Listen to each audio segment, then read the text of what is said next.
നിങ്ങൾക്കറിയാമോ, ചൈനയുടെ സൈനിക ശക്തിയായ പീപ്പിൾസ് ലിബറേഷൻ ആർമി ഇന്ന് ലോകത്തിലെ ഏറ്റവും വലുതും അതിവേഗം വളരുന്നതുമായ സൈനിക സേനകളിലൊന്നാണ്.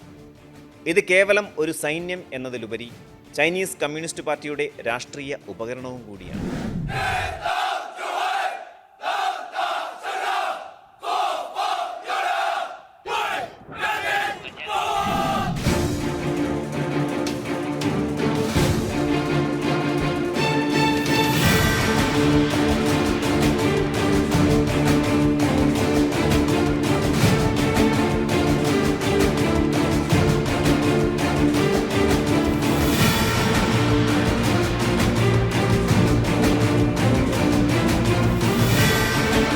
2035 പൂർണ്ണമായും ആധുനികവൽക്കരിക്കാനും ഈ നൂറ്റാണ്ടിൻ്റെ മധ്യത്തോടെ ഒരു ലോകോത്തര സൈനിക ശക്തിയായി മാറാനും PLA ലക്ഷ്യമിടുന്നു.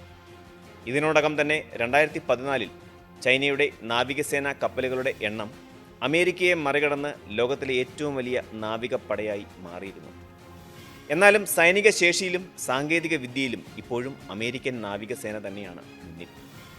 ചൈന അതിൻ്റെ പ്രതിരോധ ബജറ്റിൻ്റെ വിശദാംശങ്ങൾ രഹസ്യമായി സൂക്ഷിക്കുന്നുണ്ടെങ്കിലും അമേരിക്ക കഴിഞ്ഞാൽ ലോകത്ത് ഏറ്റവും കൂടുതൽ പ്രതിരോധത്തിനായി പണം ചെലവഴിക്കുന്ന രാജ്യം ചൈന തന്നെയാണെന്നാണ് പൊതുവെയുള്ള വിലയിരുത്തൽ. ചൈനയുടെ സൈനിക ശേഷിയെക്കുറിച്ചുള്ള ചില നിർണായക വിവരങ്ങളാണ് ഇക്കുറി നമ്മൾ പരിശോധിക്കുന്നത്. PLAയുടെ ചരിത്രം ചൈനീസ് ആഭ്യന്തര യുദ്ധവുമായി ബന്ധപ്പെട്ടിരിക്കുന്നു. 1927 അന്നത്തെ ഭരണകക്ഷിയായിരുന്ന കുമിൻതാങ് പാർട്ടിയുമായുള്ള സഖ്യം തകർന്നപ്പോൾ ചൈനീസ് കമ്മ്യൂണിസ്റ്റ് പാർട്ടി സ്വന്തമായി ഒരു സായുധ വിഭാഗം രൂപീകരിക്കാൻ തീരുമാനിച്ചു. 1927 ഓഗസ്റ്റ് 1 PLAയുടെ പിറവി ആഘോഷിക്കുന്നത്. കുമിൻതാങ് സേനയിൽ നിന്ന് നഞ്ചാങ് നഗരം പിടിച്ചെടുത്തുകൊണ്ടുള്ള സൈനിക നീക്കത്തോടെയാണ് PLA ഒരു സ്വതന്ത്ര സൈനിക ശക്തിയായി വളരുന്നത്. ഈ ചരിത്രപരമായ സംഭവം അനുസരിച്ച് PLAയുടെ ചിഹ്നത്തിൽ ഒരു ചുവന്ന നക്ഷത്രത്തിനുള്ളിൽ 8-1 എന്നീ ചൈനീസ് അക്ഷരങ്ങൾ ആലേഖനം ചെയ്തിട്ടുണ്ട്.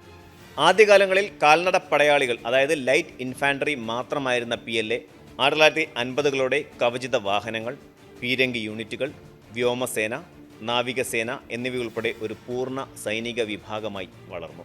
ചൈനയുടെ സൈന്യം കേവലം രാജ്യത്തിൻ്റേത് മാത്രമല്ല, അത് ചൈനീസ് കമ്മ്യൂണിസ്റ്റ് പാർട്ടിയുടെ സൈന്യം കൂടിയാണ്. ഉന്നത സൈനിക ഉദ്യോഗസ്ഥരും സാധാരണ സൈനികരും CCPയോടുള്ള കൂറ് ആദ്യം ഉറപ്പു നൽകുന്നു. പ്രതിരോധ മേഖലയുടെ പരമോന്നത സമിതിയായ സെൻട്രൽ മിലിറ്ററി കമ്മീഷൻ, അതായത് CMC, ഒരു സർക്കാർ സ്ഥാപനമല്ല, മറിച്ച് CCPയുടെ കീഴിലുള്ള ഒരു പാർട്ടി ഘടകമാണ്. CCP ജനറൽ സെക്രട്ടറിയും പ്രസിഡന്റുമായ ഷീ ജിൻപിങ്ങാണ് ഇതിൻ്റെ അധ്യക്ഷൻ. കൂടാതെ സൈന്യത്തിൻ്റെ എല്ലാ തലത്തിലും പാർട്ടിയുടെ സ്വാധീനം ഉറപ്പാക്കാൻ ഓരോ യൂണിറ്റിലും രാഷ്ട്രീയ കമ്മീഷണർമാരും പാർട്ടി കമ്മിറ്റികളും പ്രവർത്തിക്കുന്നു. 2016 ഷീ ജിൻപിങ്ങിൻ്റെ നേതൃത്വത്തിൽ PLAയിൽ വലിയൊരു ഘടനാപരമായ മാറ്റം വരുത്തി. ഇതിൻ്റെ പ്രധാന ലക്ഷ്യങ്ങൾ സൈനിക കമാൻഡ് കൂടുതൽ കേന്ദ്രീകരിക്കുകയും സൈബർ യുദ്ധം, സംയോജിത ഓപ്പറേഷനുകൾ എന്നിവ കൈകാര്യം ചെയ്യാൻ സേനയെ സജ്ജമാക്കുക എന്നതുമായിരുന്നു. പീപ്പിൾസ് ലിബറേഷൻ ആർമി പല പ്രധാന സേനാ വിഭാഗങ്ങൾ ഉൾക്കൊള്ളുന്ന ഒരു സമഗ്ര സൈനിക ഘടനയാണ്. ഇതിൽ പീപ്പിൾസ് ആംഡ് പോലീസ് എന്ന ഒരു അർദ്ധസൈനിക വിഭാഗമുണ്ട്. ഇതിൻ്റെ ഭാഗമായി തീരസംരക്ഷണ സേനയും പ്രവർത്തിക്കുന്നുണ്ട്. കൂടാതെ ഒരു പാർട്ട് ടൈം സേനാ വിഭാഗമായ പീപ്പിൾസ് മിലിഷ്യയും ഇതിന് കീഴിലുണ്ട്. ഇതിൽ സമുദ്ര മിലിഷ്യയും ഉൾപ്പെടുന്നു. ആണവായുധങ്ങൾ, കൺവെൻഷണൽ ബാലിസ്റ്റിക് മിസൈലുകൾ, ക്രൂയിസ് മിസൈലുകൾ എന്നിവ കൈകാര്യം ചെയ്യുന്ന ലോകത്തിലെ ഏറ്റവും വലിയ കര അധിഷ്ഠിത മിസൈൽ സേനയാണ് PLA റോക്കറ്റ് ഫോഴ്സ്.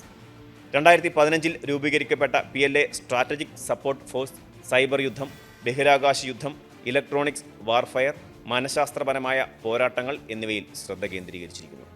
എന്നാൽ 2024 ഈ വിഭാഗം പിരിച്ചുവിട്ട് People's Liberation Army Aerospace Force, People's Liberation Army Cyberspace Force, People's Liberation Army Information Support Force എന്നിങ്ങനെ 3 പുതിയ സ്വതന്ത്ര സേനകളാക്കി മാറ്റി. PLAയുടെ ആദ്യകാല ദൗത്യം കുമിൻതാങ്ങിനെതിരായ ആഭ്യന്തര യുദ്ധമായിരുന്നു. 1949 പീപ്പിൾസ് ലിബറേഷൻ ഓഫ് ചൈന സ്ഥാപിതമായതിനു ശേഷം PLA നിരവധി പ്രധാന സൈനിക നീക്കങ്ങളിൽ പങ്കെടുത്തു.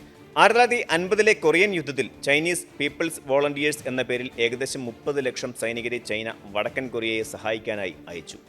പിന്നീട് 1962 ഇന്ത്യ ചൈന യുദ്ധത്തിൽ തർക്കമേഖലയെ ചൊല്ലി നടന്ന പോരാട്ടത്തിൽ PLA ഇന്ത്യൻ സൈന്യത്തെ അതിവേഗം പരാജയപ്പെടുത്തിയെങ്കിലും പിന്നീട് ഏകപക്ഷീയമായ വെടിനിർത്തൽ പ്രഖ്യാപിച്ച് പിന്മാറി. 1979 കംബോഡിയയിൽ ചൈനീസ് പിന്തുണയുള്ള ഖമർ റൂഷ് ഭരണത്തെ വിയറ്റ്നാം പുറത്താക്കിയതിന് പ്രതികാരമായി ചൈന വിയറ്റ്നാമിനെ ആക്രമിച്ചു. സമീപകാല ദശാബ്ദങ്ങളിൽ PLAയുടെ പ്രവർത്തനങ്ങൾ യുദ്ധമുഖത്തിന് പുറത്തേക്കും വ്യാപിച്ചു. 1990-കൾ മുതൽ അവർ ഐക്യരാഷ്ട്രസഭയുടെ സമാധാന സേനയുടെ ഭാഗമായി പ്രവർത്തിക്കുന്നു. നിലവിൽ സമാധാന ദൗത്യങ്ങൾക്ക് ഏറ്റവും കൂടുതൽ സൈനികരെ സംഭാവന ചെയ്യുന്ന 10ാമത്തെ രാജ്യമാണ് ചൈന. സൈനിക പോരാട്ടമായി കണക്കാക്കാൻ കഴിയില്ലെങ്കിലും മറ്റു രാജ്യങ്ങൾക്കെതിരായുള്ള ഭീഷണിപ്പെടുത്തുന്ന പ്രവർത്തനങ്ങളായ ഗ്രേ സോൺ ഓപ്പറേഷനിലും ചൈനീസ് സേന സജീവമാണ്. തായ്വാനെ ലക്ഷ്യമിട്ടുള്ള സൈനികാഭ്യാസങ്ങളും ദക്ഷിണ ചൈന കടലിലെയും കിഴക്കൻ ചൈന കടലിലെയും കടൽ ആക്രമണങ്ങളും ഇതിൻ്റെ ഭാഗമാണ്. ചൈനയുടെ അതിർത്തി രാജ്യങ്ങൾക്ക്, പ്രത്യേകിച്ച് തായ്വാൻ ദ്വീപിന് PLAയുടെ വർദ്ധിച്ചു വരുന്ന ശക്തി വലിയ ആശങ്കയുണ്ടാക്കുന്നുണ്ട്. തായ്വാൻ ഒരു വിമത പ്രവിശ്യയാണെന്ന് അവകാശപ്പെടുന്ന ചൈന ആവശ്യമെങ്കിൽ ബലം ഉപയോഗിച്ച് അതിനെ പിടിച്ചെടുക്കുമെന്ന് പലതവണ സൂചന നൽകിയിട്ടുണ്ട്. PLAയുടെ എല്ലാ യുദ്ധതന്ത്രങ്ങളുടെയും കേന്ദ്രം തായ്വാനാണ്.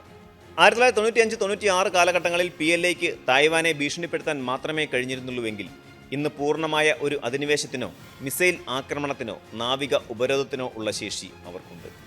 2022-ൽ അന്നത്തെ US സ്പീക്കർ നാൻസി പെലോസിയുടെ തായ്വാൻ സന്ദർശനത്തിന് ശേഷം ചൈന നടത്തിയ സൈനികാഭ്യാസം ഇതിന് വലിയ ഉദാഹരണമാണ്. ഇന്ത്യ, ജപ്പാൻ, ഫിലിപ്പൈൻസ്, വിയറ്റ്നാം തുടങ്ങിയ അയൽ രാജ്യങ്ങളും ചൈനയുടെ വർദ്ധിച്ച സൈനിക പ്രവർത്തനങ്ങളിൽ ആശങ്കാകുലരാണ്. അതിർത്തി തർക്കങ്ങളും കടൽ അതിർത്തി തർക്കങ്ങളും ചൈനയുടെ കടന്നുകയറ്റ ശ്രമങ്ങൾ പതിവാക്കിയിരിക്കുന്നു. ചൈനയെ ലോകോത്തര സൈനിക ശക്തിയാക്കാൻ ലക്ഷ്യമിട്ട് ഷീ ജിൻപിങ് നടപ്പാക്കിയ സൈനിക നവീകരണ പദ്ധതികൾ അമേരിക്കയ്ക്കൊരു വലിയ വെല്ലുവിളിയാണ്. സൈനിക സിവിൽ മേഖലകളെ സംയോജിപ്പിക്കുന്ന മിലിറ്ററി സിവിൽ ഫ്യൂഷൻ പദ്ധതിയിലൂടെ സ്വകാര്യ മേഖലയിലെ നൂതന സാങ്കേതിക വിദ്യകൾ സൈനികാവശ്യങ്ങൾക്കായി ചൈന ഉപയോഗപ്പെടുത്തുന്നുണ്ട്. എന്നാൽ PLAയ്ക്ക് ഇപ്പോഴും ചില ദൗർബല്യങ്ങളുമുണ്ട്. ആധുനിക യുദ്ധങ്ങളിൽ സൈനികരുടെ പരിശീലനം, സംയോജിത പ്രവർത്തനങ്ങൾ, അന്തർവാഹിനി വിരുദ്ധ പോരാട്ടം തുടങ്ങിയ മേഖലകളിൽ PLAയ്ക്ക് ഇനിയും ഒരുപാട് ദൂരം മുന്നോട്ട് പോകാനുണ്ട്. അമേരിക്കയുടെ ശക്തമായ കയറ്റുമതി നിയന്ത്രണങ്ങൾ, പ്രത്യേകിച്ച് സെമി കണ്ടക്ടറുകളുടെ കാര്യത്തിൽ ചൈനയുടെ സൈനിക നവീകരണത്തെ മന്ദഗതിയിലാക്കുന്നുണ്ട്. അമേരിക്കൻ സൈന്യത്തിന് ഇപ്പോഴും സാങ്കേതിക വിദ്യയിലും പ്രവർത്തന പരിചയത്തിലും ലോകമെമ്പാടും PLAയേക്കാൾ വലിയ മേൽക്കൈയുണ്ട്. എന്നാൽ തായ്വാൻ കടലിടുക്കിന്റെ കാര്യത്തിൽ സ്ഥിതി വ്യത്യസ്തമാണ്. അവിടെ PLAയ്ക്ക് ഒരു സൈനിക ആധിപത്യമുണ്ട്. ഇരു രാജ്യങ്ങളും തമ്മിലുള്ള സൈനിക ചർച്ചകൾ നിലച്ചതിനാൽ ഒരു ചെറിയ സംഘർഷം പോലും വലിയ പ്രതിസന്ധികളിലേക്ക് വളരാനുള്ള സാധ്യതയുണ്ട്. അതിനാൽ ഇൻഡോ പസഫിക് മേഖലയിലെ സമാധാനത്തിനും സ്ഥിരതയ്ക്കും ചൈനയുടെ വളർന്നുവരുന്ന സൈനിക ശക്തി ഒരു ഗുരുതരമായ ഭീഷണിയാണെന്ന് അമേരിക്ക കരുതുന്നു.